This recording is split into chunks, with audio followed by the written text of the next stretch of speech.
Warahmatullahi wabarakatuh. Waalaikumsalam. Alhamdulillahirrabbilalamin. Puji syukur kepada Allah. Salawat dan salam buat junjungan kita Nabi besar Muhammad Sallallahu Alaihi Wasallam. Baik para peserta Zoom yang dimuliakan Allah, kita lanjutkan cerita-cerita tentang aplikasi tasawuf dalam kehidupan kita sehari-hari. Penting bagi kita dalam menjalani hidup dan kehidupan ke depan, mengisi segala aktivitas hidup kita, baik ibadah mahdah atau ibadah gairu mahdah, dengan nilai-nilai tasawuf. Artinya, kalau dari segi casing ibadah, kita lah hebat-hebat. Sadona insyaAllah. Casing. Kalau kopiah lah santiang, tasbiah lah baputa tarih, itu kan dari segi casing ibadah. Tapi raso kita beribadah itu dikaji di tasawuf. Banyak orang yang zikirnya itu bapilin tasbih itu, tapi syaratih zikir nilainya rasonya itu mungkin tidak dapat 50%, 20%. Ada orang yang 40 karuang panen tapi ampo 40 karuang. Ada yang 3 zikirnya tapi boneh 3 itu menggetarkan jiwa. Jadi yang mengisinya itu nilai-nilai tasawuf itu. Sebagai ibarat, ada air bantu warna rancak, tapi raso tidak ada. Ada ya tabu bantu buruan, amban, tapi raso manih. Bantuan itu tidak ada warna, ada kabu. Tapi rasa manih. Ada loh yang warna rancak, rasa rancak. Barangkali bisa para peserta merasakan dalam kehidupan kita 5 posisi gitu. Zikir, kalaulah baraso, taraso itu menenteramkan jiwa.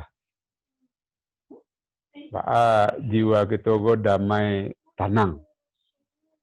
Dengan zikir, jiwa kita bisa naik kelas di atas umur kita. Itu yang paling penting kita usahakan. Umur angkatan 9 sampai itu mungkin 40-an. Tapi dari segi rasa beribadah, mungkinlah 60-an. Berarti tingkat umurnya lebih tinggi daripada umur itu sendiri. Artinya tingkat kedewasaan dia beribadah lebih tinggi daripada umur. Ada yang umur 40 tapi tingkat umur 20 aja pemikirnya. Salatnya masih metong waktu, zikirnya masih metong skor sampai 33 tutup. Tambah lo alhamdulillah 33 tutup. Tambah lo Allahu Akbar 33 tutup. Kemudian doa hanya sekedar membaca doa. Seperti yang pernah disampaikan beberapa waktu yang lampau, orang yang tingkat kedewasaannya beribadah, berdoa itu tidak sekedar membaca doa. Tapi berdoa, terasa berdoa. Malahnya lebih tinggi pada itu bukan sekedar berdoa, tapi merengek, memeles. Sampai begitu dekatnya dengan Allah, dia merengek, minta kepada Allah SWT. Kalau dapat dia rasa muda itu Kalua Yamato mendoa, Yamato itu Yamato yang sangat bahrago membentengi kita dari api neraka. Itu tidak ada hubungannya dengan umur. Kadang orang umur muda baru bisa mendapatkan itu. Kadang-kadang pendidikan orang rendah bisa mendapatkan itu. Sebaliknya orang yang pendidikannya tinggi, umur tinggi, belum tentu merasakan zok, talazuz dengan zikir dan doa itu. Kalau para ahli sufi itu mengatakan banyak zikir bidunil mazkur atau min qalbin ghafilin, dari hati yang lalai. Ini zikir tapi hati itu kian kemari. Itu perbandingan keseimbangan antara tingkat umur dan tingkat kedewasaan dalam beribadah. Dia semestinya seimbang. Umur makin naik, tingkat kedewasaan waktu itu beribadah makin naik. Pintar rasuh. Kalau bahasa Parabik itu, dia dengan Tuhan itu seperti jawi jolapiak buruak. Aku ini khairil nanti menjalih engkau. Atau Haji Mursal, jawi jolapiak buruak. Bagalintin-pintin. Makan lupo, main lupo. Dek asiknya jawi itu jolapiak buruak. Itulah orang kalau lah asik, dia Allah. Karena apa yang disampaikan oleh Haji Mursal itu, di dunia gua awak jo Allah. Dek karena asiknya itu, dia merasakan di dunia ini, dia dengan Allah. Orang lain gua sebagai alat untuk ada diri kita ke Allah. Untuk mengenal Allah. Itulah orang lain itu alam. Gunung itu alam. Makhluk-makhluk yang lain, itu semuanya alam. Alam itu, kita kaji dulu, alamatul raf'i. Alam itu tando. Jadi kita bertemu orang, kita mencari orang itu tando kehadiran Allah di dalam kehidupan kita. Jadi itu keseimbangan antara ibadah kita juga rasa mesti harus seimbang. Kemudian ada keseimbangan antara kesehatan semua, kok penting dia. Baca lihat kok angkatan 90 sampai umur 40 tapi kesehatannya sudah umur 50 lah. Kok terlalu maju nah kesehatan itu. Itu tidak bisa.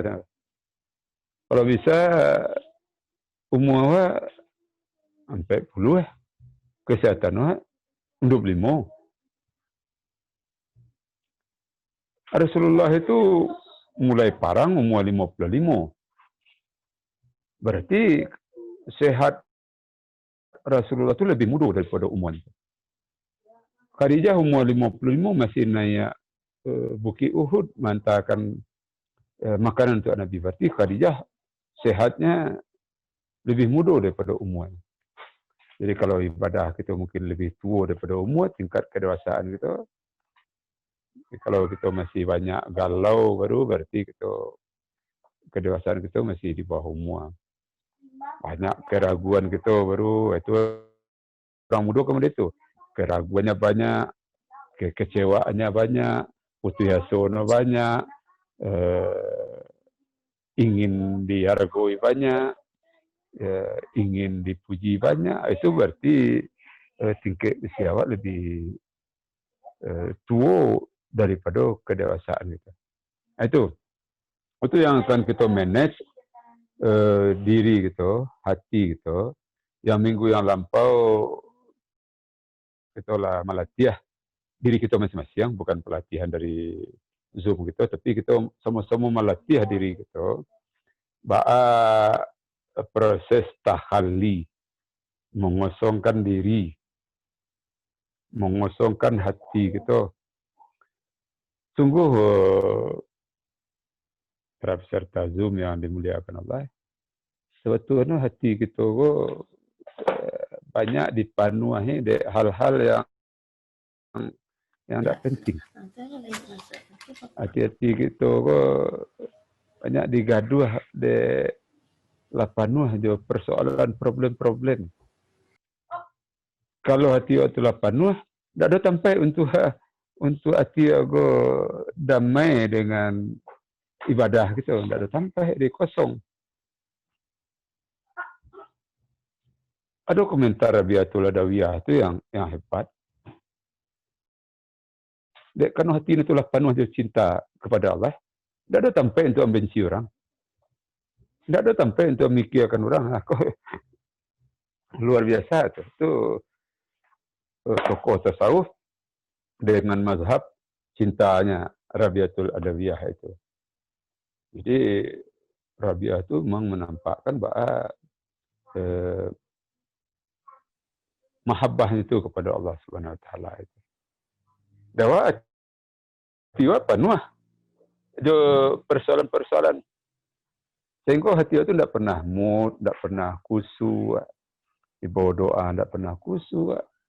Lah sekian umur tidak khusyuk juga kira-kira panjang manuang tu. Bilo lagi kita ke khusyuk. Jangan alun khusyuk oleh tiba malaikat maut. Nauzubillah summa nauzubillah min zalik. Hati kita tu tidak khusyuk. Tidak dalam salat saja, di luar salat hati kita tidak khusyuk. Itu kadang-kadang bantu kalau laso saya kadang-kadang. Ya, siapa yang kenal kalau laso itu akan tersenyum surang saja. Itu ada wajah orang tu tidak khusyuk, peristiwa tidak jaleh. Entah apa saja peristiwa, tapi hati itu tidak mood. Tak ada peristiwa, tapi hatinya itu tidak mood. Karena lah dipenuhi hati itu jauh persoalan-persoalan lain. Ada yang hati itu tidak khusyuk karena jelas peristiwa. WA tidak dibalik. Tando waso dibaca, lado garis dua warna biru. Tapi tidak balik. Ada apa? Sampai benda itu mana? Di margo diri aku. Kan itu. Itu orang moodnya hilang, khusyuknya itu hilang. Sampai kilo kata jadi model itu tu. Itu yang berbahaya kalau jiwa kita itu dipenuhi dek persoalan-persoalan yang tidak menentu itu. Persoalan ketek-ketek itu bisa jadi kadang. Coba kita dialog nanti, tuan-tuan ada Bu Hakim Aneka Yesi Hilma, saya tanya ke beliau, orang yang cerai di pengadilan itu persoalannya persoalan besar atau persoalan kecil. Kadang-kadang telepon tidak tangkik, WA tidak terbalik, kemudian persoalan remote, yang si istri ingin mencari ganteng-ganteng serigala, yang laki-laki ingin mencari Marquez Batan Diang Jorosi. Akhirnya masuk pengadilan bacakah. Tanya ke Bu Hakim tadi, Bu Hakim tanya berarti. Jadi itu orang kehilangan nilai-nilai kekhusyukan hati itu, ketenangan. Jadi untuk khusyuk hati mesti tenang dulu. Beban-beban yang memenuhi rongga-rongga hati kita mesti ditahalikan dulu, mesti dibuang dulu. Karena berbahaya, merusak khusyuk, ibadah tidak khusyuk, doa tidak khusyuk.